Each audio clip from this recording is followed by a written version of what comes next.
Chapitre 28. Le Bugan. « Poursuivons-la, Alice !» m'écriai-je. « Il ne faut pas qu'elle s'échappe. Il est de mon devoir de l'entraver. » Alice secoua la tête. « Désolée, Tom. J'aurais pu la tuer, mais je n'en ai pas eu le courage. Quelle fille tuerait sa propre mère? D'ailleurs, ce serait dangereux de la suivre dans les tunnels. Bien que j'ai réussi à la dominer, elle contrôle toujours le Bugan. Elle devra se frayer un chemin vers la surface, car elle ne pourra pas retourner dans les cachots. J'ai verrouillé toutes les cellules pour qu'elle ne tente pas de nous prendre à revers. » Tirant une clé de sa poche, elle ajouta. « Je vais fermer aussi cette salle. En ce cas, rejoignons Adriana et Simon, et tâchons de la coincer. » Alice acquiesça, mais je lus de la peur dans ses yeux. « Qu'est-ce qui t'inquiète ?»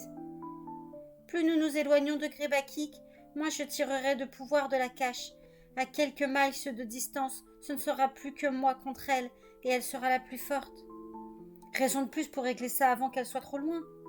Quittant en hâte la forteresse déserte, nous courûmes rejoindre les fiancés. Ils attendaient toujours à la lisière des arbres. Après leur avoir fait un bref récit des derniers événements, nous les entraînâmes vers la chapelle, surveillant attentivement les alentours au cas où Lizzie émergerait. Notre surveillance fut vaine. Au bout de 2 heures, la sorcière ne s'était toujours pas manifestée, et le découragement s'empara de nous. Avait-elle réussi à s'échapper ? « Tu ne saurais pas la flairer ?» demandai-je à Alice. Elle secoua la tête. « Elle est déjà passée par là à plusieurs reprises, et son odeur est partout. Je n'arrive pas à identifier une piste fraîche. » C'est alors que, le crépuscule venant, je vis une silhouette approcher, et le moral me tomba au fond des bottes. L'heure des comptes avait sonné. C'était l'épouvanteur, la mine renfrognée. Adriana parla la première, s'interposant entre lui et nous. « C'était mon idée. Je devais tenter quelque chose contre Lizzie. Je savais que vous ne l'accepteriez jamais. Tout est de ma faute. »« Oui, » grogna mon maître avec colère. « J'ai plus d'une raison d'en garder un mauvais goût dans la bouche. » Il se tourna vers moi et s'assombrit encore.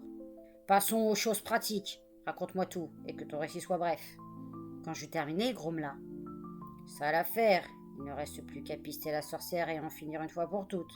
Mais puisqu'elle n'a plus accès à la forteresse, notre priorité est le Bugan. J'y ai réfléchi. Si nous le détruisons, les tunnels finiront par s'écrouler, ensevelissant la caverne et la cage de pouvoir. Cela empêchera les créatures de l'obscur de la visiter en esprit et d'y puiser directement. » S'adressant d'un ton sec à Alice, il conclut. « Y compris toi, jeune fille.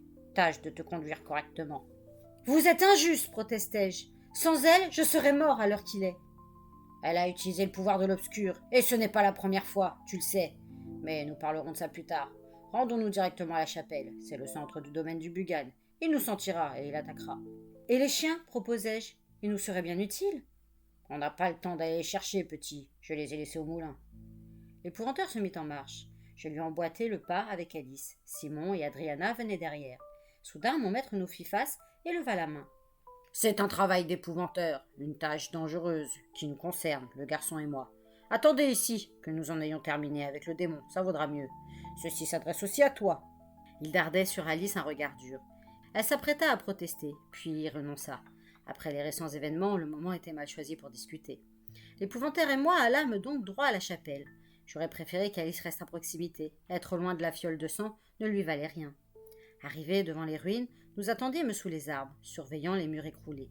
Plusieurs minutes s'écoulèrent sans qu'il ne se passât rien. Et pendant ce temps, pensais-je, Lizzie nous échappait. La nuit était claire et froide, l'herbe couverte de gelée blanche. Une lune décroissante projetait sur le sol des taches d'ombre et de lumière.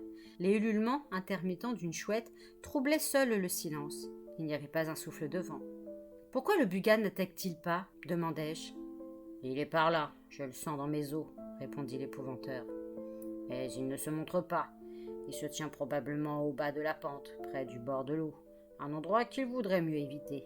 Sur un terrain marécageux, il prendra la forme d'un ver, et ces créatures sont difficiles à tuer. Malheureusement, on n'a pas le choix. Allons-y. » Je suivis mon maître, serrant nerveusement mon bâton. Affronter un ver était la dernière chose que j'aurais souhaité. Il crachait du venin et pouvait vous trancher un membre d'un seul coup de dent. La pente devenait raide. Nos bottes s'enfonçaient dans le sol mou, rendant notre démarche malhabile. Le clapotis de la rivière était de plus en plus proche, même si elle n'était pas encore visible. Les arbres, qui poussaient sur les bords en rangs serrés, entremêlés de buissons et d'arbustes, ralentissaient notre progression, nous obligeant à de fréquents détours. « Séparons-nous, » décida l'épouvanteur. « 2 cibles au lieu d'une, cela distraira son attention. » J'obéis sans discussion et me dirigeai vers la gauche. Ici, mon maître était l'expert. Pilar Quaid, spécialiste des créatures de l'eau et des zones marécageuses, m'aurait donné le même ordre. Nous étions tout près de la rive à présent.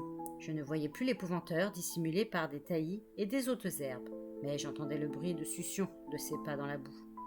Un son différent me parvint alors, une sorte de glissement, comme si un homme ou une bête dévalait la pente sur le dos. Ça se rapprochait, ça venait vers nous. Mon cœur rata un battement. Quelque chose jaillit soudain des broussailles, juste au-dessus de moi, menaçant ma tête.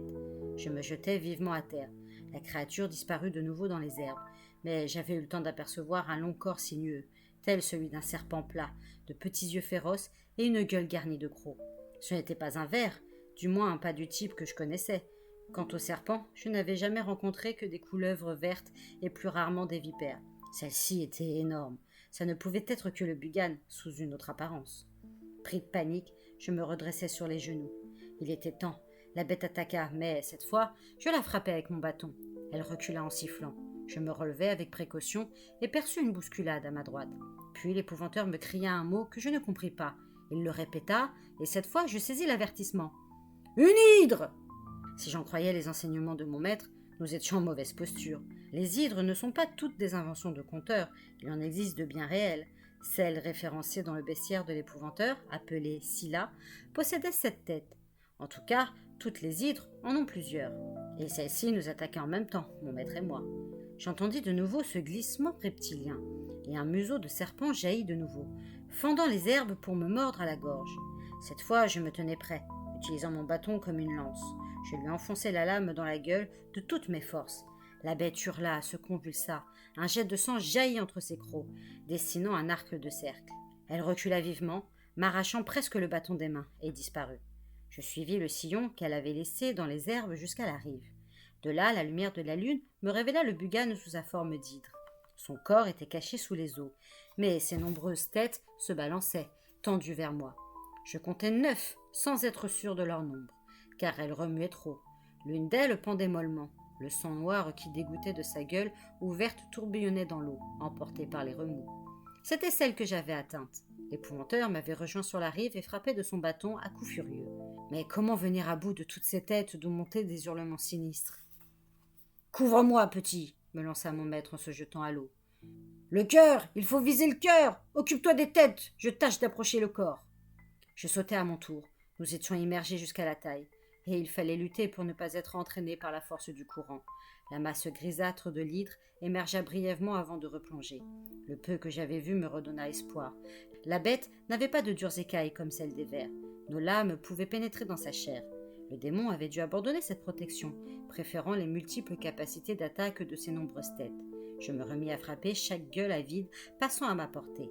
L'épouvanteur s'attaqua au corps de l'hydre, enfonçant profondément sa lame, tandis que je nous défendais tous deux des dangereuses mâchoires armées de crocs. Combien de temps dura ce combat, je ne saurais le dire. Je garde en mémoire l'image de cette eau courante noire de sang et de cette tête démoniaque luisant à la lumière de la lune qui cherchait à nous tuer. Je me souviens d'avoir été soudain cerné de coups reptiliens et de dents. L'épouvanteur dut cesser ses attaques contre le corps pour m'aider à me dégager. J'entendis alors des appels depuis la rive. Alice agitait sa courte dague et invectivait le Bughan pour attirer son attention. Plusieurs têtes se tournèrent vers elle. Je craignais pour Alice. Mais le démon avait eu un bref instant de distraction. Ce fut notre chance. L'épouvanteur renouvela furieusement ses attaques, et la lame d'argent trouva enfin le cœur. Une rafale d'air puant fouetta l'eau, soulevant une haute vague qui me submergea. L'instant d'après, je flottais à la surface, la main crispée sur mon bâton. Épuisés, nous nous hissâmes sur la rive, devant les yeux soulagés d'Alice. Je m'affalais, dégoulinant et grelottant. « C'est fini, petit, il n'en reste rien », haleta l'épouvanteur épuisé.